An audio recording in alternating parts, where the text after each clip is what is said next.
Mencermati kebijakan industri nasional kali ini, hakikatnya sudah bukan untuk kemakmuran rakyat lagi. Ini fakta. Indikatornya sederhana. Semakin terkonsentrasi dan meningkatnya kekayaan 10 oligarki Indonesia itu meningkatnya per tahunnya lebih dari 100%. Ini misalnya ya, ada yang namanya Lim Haryanto. Orang terkaya nomor 6 Indonesia dari posisi sebelumnya di peringkat 36 orang kaya di akhir tahun 2022. Kekayaannya melonjak 381,81% dari akhir tahun yang lalu sebesar 1,1 miliar dolar. Lim merupakan pengusaha perkebunan kelapa sawit Bumi Tama Agri yang tercatat sebagai emiten di Singapura. Sementara pendapatan buruh atau upah buruh tidak boleh naik lebih dari 10%.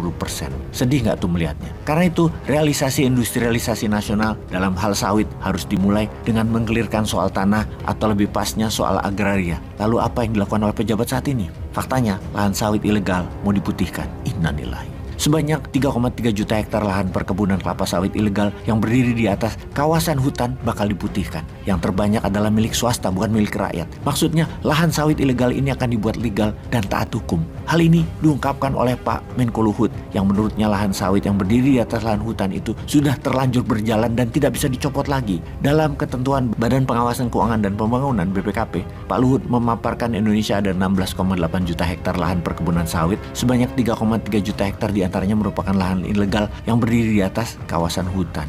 Ya kita putihkan, mau kita parkan lagi, masa mau kita copotin? Logikamu saja, ya kita putihkan terpaksa. Itu kata Pak Luhut. Luhut bilang pemutihan itu dilakukan agar perkebunan kelapa sawit yang ilegal itu menjadi taat hukum dan bisa bayar pajak. Dengan informasi ini kita jadi bingung, kok begitu ya melihatnya? Kita kok jadi mengadopsi ekonomi kapitalis liberal ya? Hal yang ilegal bisa menjadi legal untuk kepentingan pengusaha besar.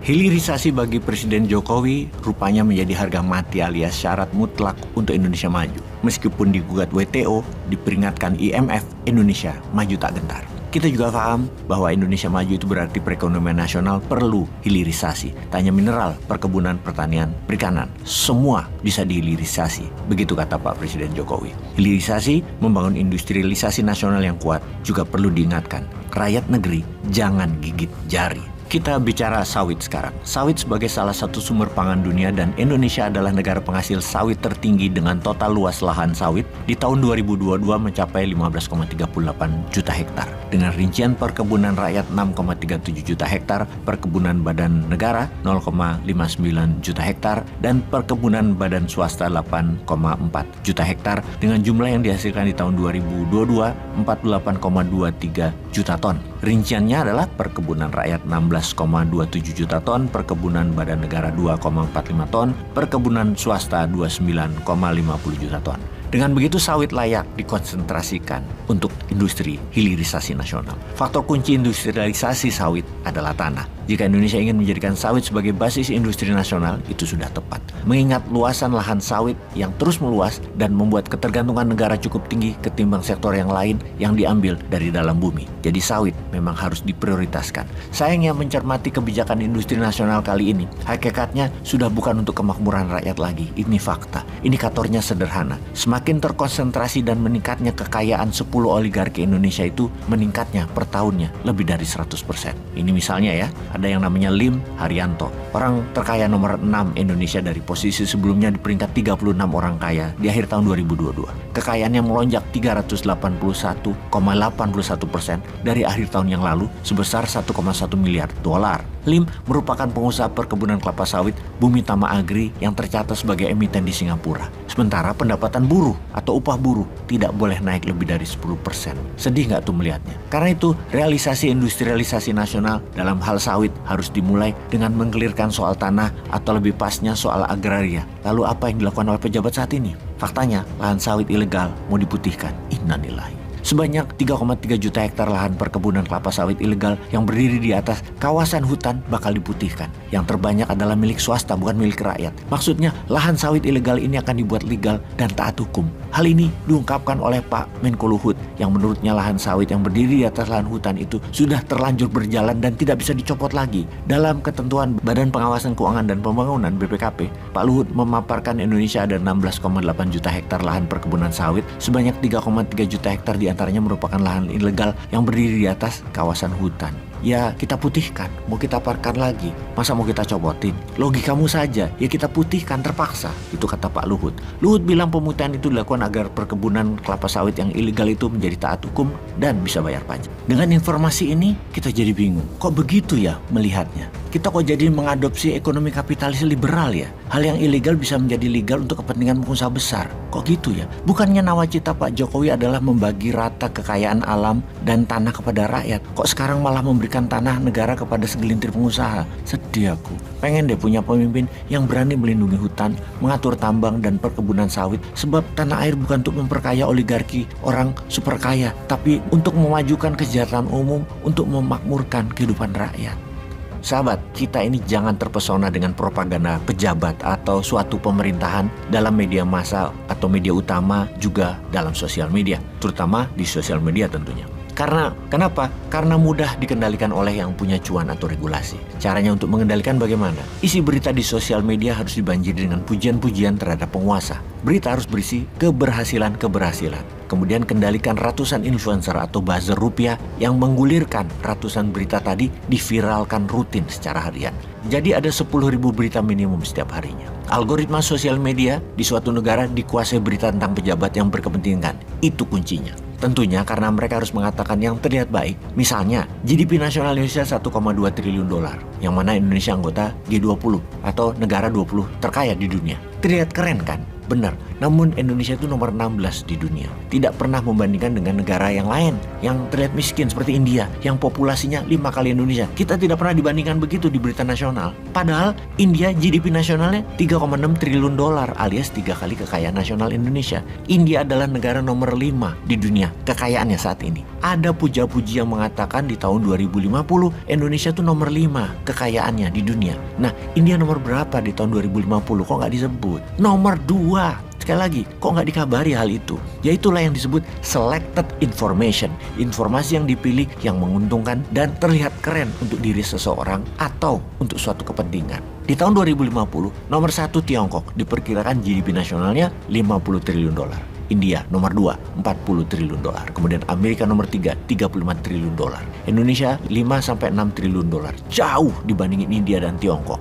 5-6 triliun dolar itu dengan populasi sekitar 450 jutaan penduduknya Indonesia nanti dengan syarat lain, yaitu naik pertumbuhan ekonominya minimum 8% per tahun mulai sekarang. Harusnya memang sejak tahun 2014 harus sudah 7% naiknya per tahunnya. Namun kan gagal, hanya rata-rata 4%-an atau setengah dari cita-cita waktu mulai berkuasa dulu dan dari janji kampanye. Kalau model begini bernegaranya, rasanya ya kalau ke depan begini, rasanya terus 4%-an tahun, nggak mungkin tercapai jadi nomor 5 kekayaan dunia, nggak mungkin. Kalau dengan adanya yang di etalase nih, yang tahun 2024 nanti pemimpinnya, kita nggak tahu juga mereka bisa membawa kemana ekonomi negara. Karena hingga saat ini sudah kurang dari 200 hari lagi menuju pilpres baru. Belum ada tampak rencana besar tahun 2024 sampai 2029 secara ekonomi. Pemikiran dari ketiganya yang kita bisa artikan akan membawa Indonesia menjadi negara besar. Yang kita lihat upaya mereka saat ini hanya flexing, pamer-pamer di sosmed yang merupakan usaha mereka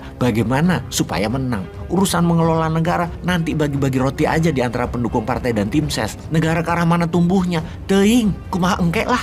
Jadi yang sekarang yang rame hanya para spekulan dan free rider. Mereka main 2 bahkan 3 kaki, main di elit tentunya. Sehingga siapa saja yang jadi nanti, mereka tetap ada jatah. Bisa ubah arah kebijakan. Memang penguasa kalau masih level bawah berkutak hanya di 2 hal, modal dan pasar. Namun kalau sudah elit, yang terpenting bukan modal dan cuan tapi kebijakan. Apakah kebijakannya akan membuat negara makmur 5 triliun dolar nantinya, tumbuh 8% minimum setahun? Ya belum tentu mikirin begitu. Yang penting bisnis mereka tumbuh 100% setahunnya. Siapa mereka? Ya para pejabat dan bohir-bohirnya itu. Sisanya rakyat autopilot aja, survival of the fittest. Yang nggak fit ya nggak survive. Jadi apa yang negara lakukan ke depannya untuk rakyat makmur? Bukan hanya ekonominya tapi intelektual masyarakatnya, kesehatan penduduknya, dominasi produk ekspornya, dan tentunya dominasi geopolitik, politik di kawasan. Inilah hal yang kita tunggu-tunggu sebagai rakyat. Ide pemikiran baru gabungan antara Pak Karno dan Pak Harto yang demokratis dan humanis di dalam negeri, otoriter dan agresif ke luar negeri. Ini gaya baru. Untuk kekuatan geopolitik kita sulit menandingi cara Amerika karena sudah mereka kerjakan 100 tahun lebih. Namun meniru strategi Tiongkok